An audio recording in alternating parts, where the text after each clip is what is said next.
My name's John Dunning. I'm a farmer from Reno, Macclesfield. We're a hill farm about 1,000 foot above sea level, and we breed a few horses, and I've had quite a interesting life in retail and wholesale and farming as well. And I hope you enjoyed these rhymes that I've written, which I'm quite amazed just how much interest there's been in them. Anyway, thank you very much for listening.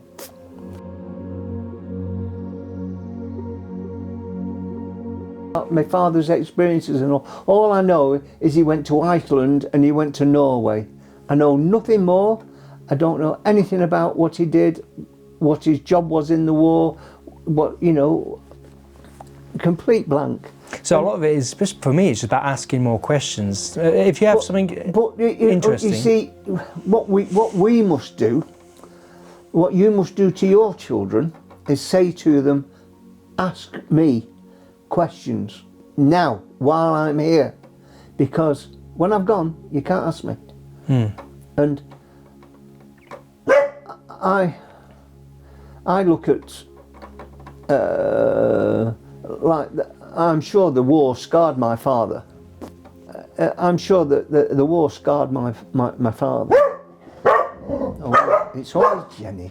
And I have a chap that is an old friend who works for me now on the accounts. And I said to Harry, he's a similar age to me, and I said, you know, your father and my father are very, very similar in what the way they treated us both.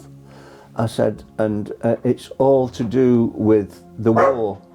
So he says, what do you mean? So I said,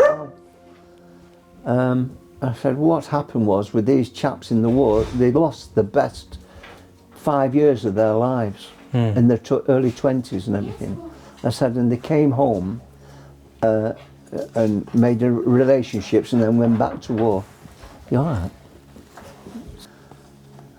Like I said, these lads went off to war and came back on and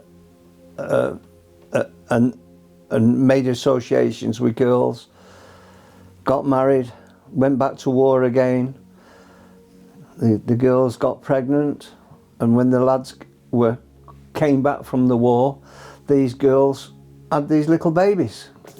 And these lads were dreaming that when they got back from the war that all the attention would be on them, because they thought, you know, being away fighting the war.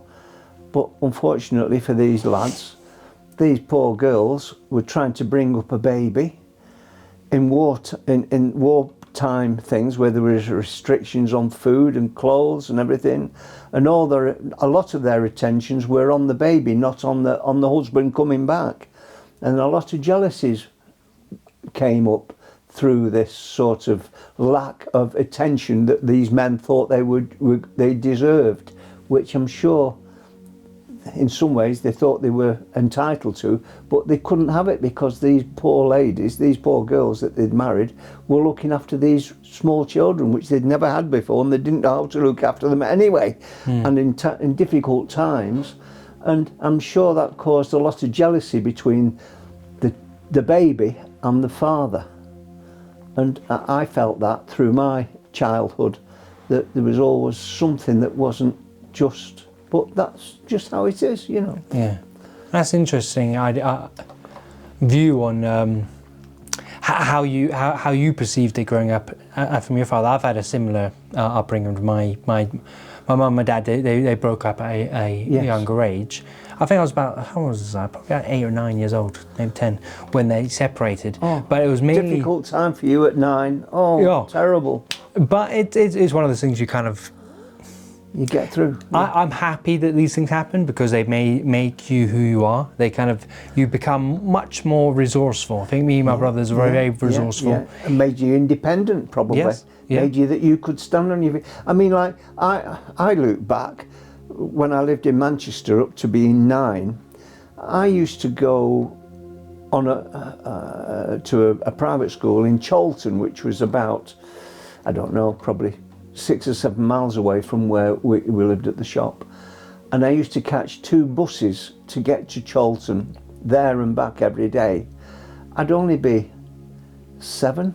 And to catch 2 buses to go to another town in the city centre today, you wouldn't dream of putting a child of 7 on a bus to go and get to school and back on its own. No, that's and mad. the same thing happened. I used to get my hair cut at a barber's in Albert Square in the middle of Manchester near the town hall, and I used to catch the 40 bus outside on our street, and it would take me into the middle of Manchester. I'd have my hair cut and come back, and again I'd only be 7, 8, and you think, you couldn't do that today, you know. But it made me very independent and very sure of myself in what of my being and what, Yes. you know, what I was doing. I suppose you could do it, but it'd just be. Is it responsible, or I don't know, you would be looked upon as irresponsible, Yes. wouldn't you? You would today. I've got a 6-year-old. She's definitely not of the mind that I would let her go out. I've got a 10-year-old as well who's starting to get there.